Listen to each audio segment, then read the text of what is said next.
I wanted to give you just an update on the assignments for today, Tuesday, October 10th. And if you come into your course, you will generally, if you're like me, I'm assuming you get this generic course sites landing page. If you had other classes that were using course sites, all of their links would be here.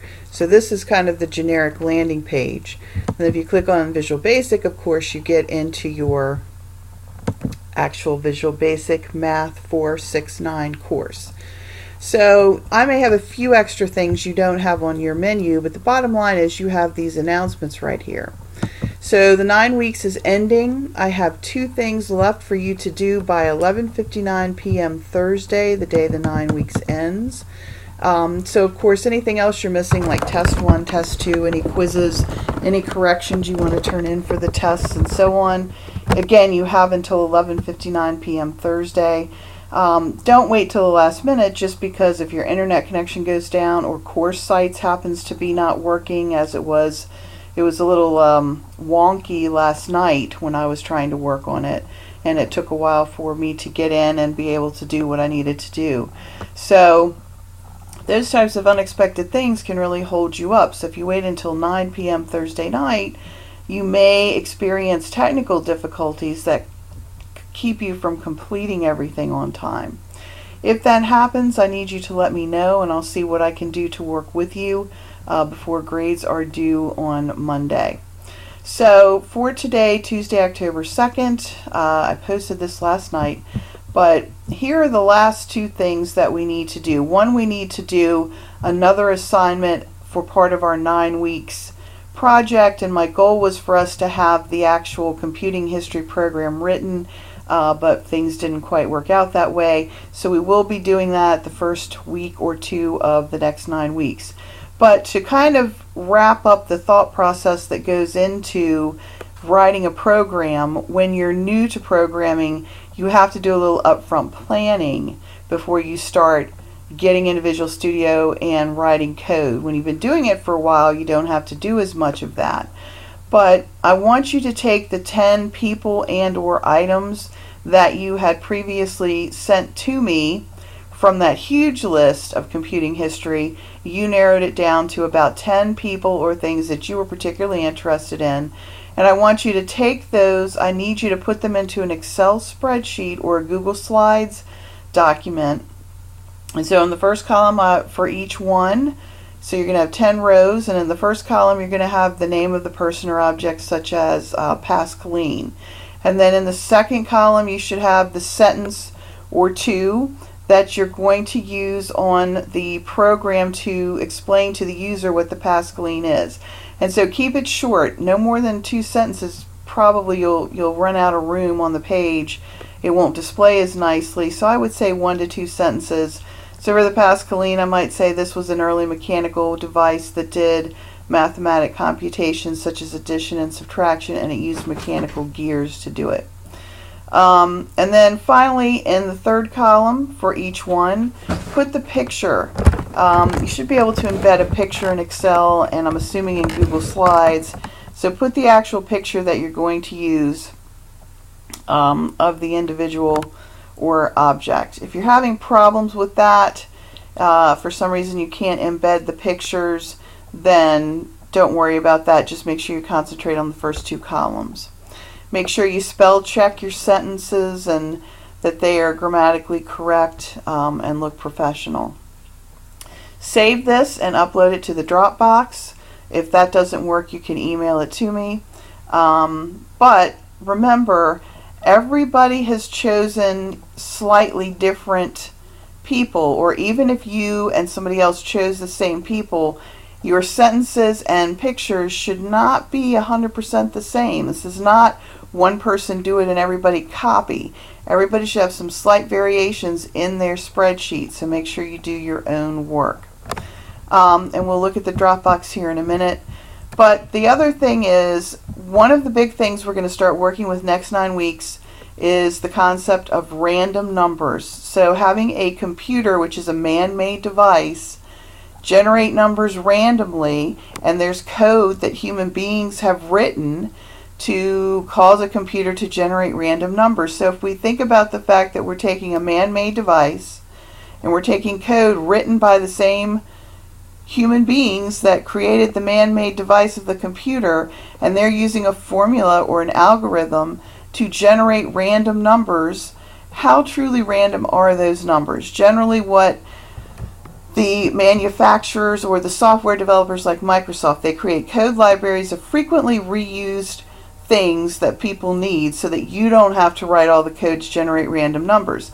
That's pretty commonly used for games programming, card games to simulate flipping a coin in a game, to even have, if there are 10 possible things that can happen to the main character in a certain room in a game, it'll randomly generate a number and say, oh, the number 3 came up. So behind the scenes, you don't know that, but in the code, the number 3 comes up, and that means drop a piano on the person or something like that, which helps keep the game from being exactly the same every time you play it. So in order to generate random numbers, what most software programs like Visual Studio and Java and all of those do is they take the time. So if your code is running, if your program is executing at 10:09 and 10 milliseconds PM, they convert that into a number, the whole hour, minute, millisecond, and that becomes the seed number that they then plug into into their code, and that seed number is used to generate the random numbers in the range that you specify. So let's think about, just food for thought, is that truly random, or is that pseudo-random, P-S-E-U-D-O, random, and Google that term and see what that means. So the first assignment here is an Excel spreadsheet and a PowerPoint to help you deal with or think about or comprehend this idea of random numbers, because you're going to have to use them. Now you can either go to the content and find the link for the assignment, or you can click right here on the course link and it takes you directly into the folder that contains 3 pieces of information. But if you didn't click on the link and you were back on the home page, you were looking at the announcement, you can also click on content, scroll to the very bottom, and you will see the same, oops, so this looks like the Dropbox, sorry about that.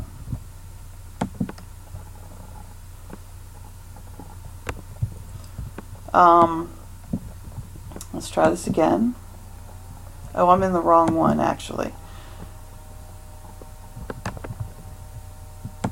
So the first place to go is the one that looks like a folder. This is an actual Dropbox.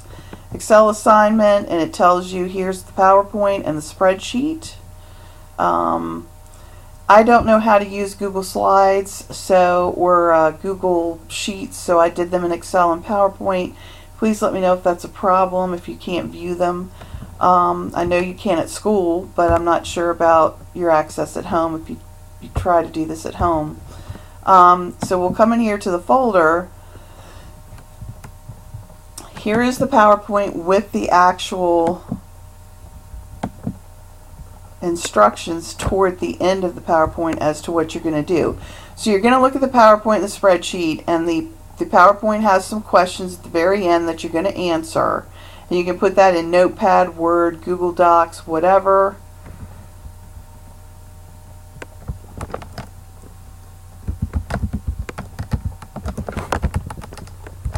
And you can either email that or put that in the Dropbox to me.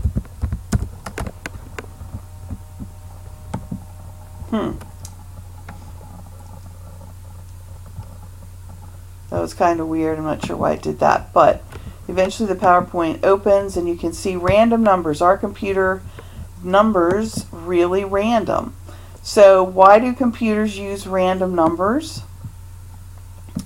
Well, again, we do this a lot for game programming, flipping a coin, and so on, which I've already talked about. And in order to generate random numbers, there's already a code library that the programmers at Microsoft have created that is available to you in Visual Basic that will let you, with one line of code, generate random numbers. You can specify, I want numbers between 1 and 10, 1 and 6 for a die, 1 and 52 if we're dealing with a deck of cards, and so on. So we're not going to have to worry about creating these horrendous methods or functions to do that. We're just going to use the one line of code that is in the code library provided with Visual Basic, and we'll be able to get our random numbers.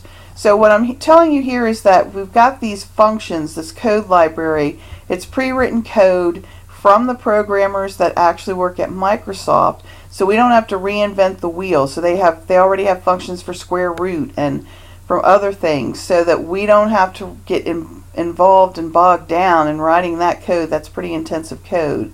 So they provided it to us, and they've hidden from us all the complexity involved.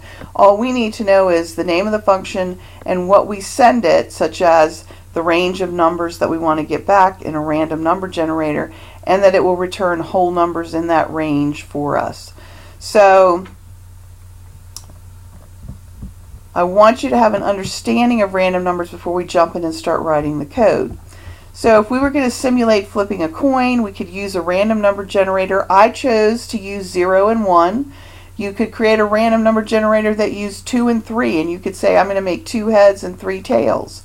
So you have some discretion over this, but I just said, well, if I were doing a coin, I would do a 0 and 1, and I would say 0 is tail, 1 is heads. And again, that's my decision. You could say, I'm going to make 1 tails and 0 heads. You could say, I'm going to generate the numbers 10 and 11, and 10 is going to be heads and 11 is going to be tails. So you have some flexibility to how you do this. All the code that Microsoft provides to generate the random number, all it's going to do is just give you numbers in a certain range. It's not going to do any other logic for you. It's a very dumb command. Just give me a number back between 0 and 1, inclusive, meaning I'll get a 0 or I'll get a 1. And I'll set it up, and I'll show you how to set it up so that I get whole numbers back and not decimals. You can get decimals back from a random number generator, but that's usually not very helpful. And so we can tell at any range, 0, 1, 1 to 52, 1 to 10, 1 to 6, we have the control over the numbers we get back. So another thing we could do is simulate a lottery drawing. We could have a program that randomly generates the numbers and make sure they don't repeat and all that. So that makes me wonder, do you think the library drawings are totally random? They're working with a man-made machine, they're using these man-made ping pong balls, but probably they are much closer to random than a computer-generated number that's using a time and a specific formula to do it. So the other thing to remember, though, with the lottery, those balls, those ping pong balls that they use, as they're beating against each other with the air flowing around, sometimes one of them will lose a tiny bit of weight and they get worn down. So then that number that's on that ping pong ball, if that ball's lighter, will tend to be in more drawings. So in order to circumvent that, they actually swap those parts, those machines and the ping pong balls out. I'm not sure if they do it every drawing or ever so often, but they do switch them out frequently. And if you go to the Virginia Lottery webpage, if you click around enough, you can actually find a spreadsheet for a particular drawing like Powerball, and it will show you each number, and it will give you statistically the frequency that number has appeared in, say, the past year's drawings, and you'll find all the numbers pretty much have the same exact chance of being drawn. So it's kind of hard to beat the lottery, and it is probably the closest to random for a man-made process that we will see, that we will deal with in our lives. So how random are random numbers? I provided you with an Excel spreadsheet that has a bunch of formulas, and actually every time you tab through it, the numbers might change. So my suggestion is to open it and try not to click in it. And I've used the rand function. The basic rand function will generate decimal numbers. In order to stop that, we'll use in Excel rand between, and we tell it the numbers we want, 1 and 0. So it will give us the numbers 1, 2, 3, 4, 5, 6, 7, 8, 9, 10 in a random order. So I'm running out of time on my recording here, but the bottom line is, if you go to the last slide, Here are the questions you need to answer in a Word doc, Notepad, or a Google Doc about the spreadsheet, and just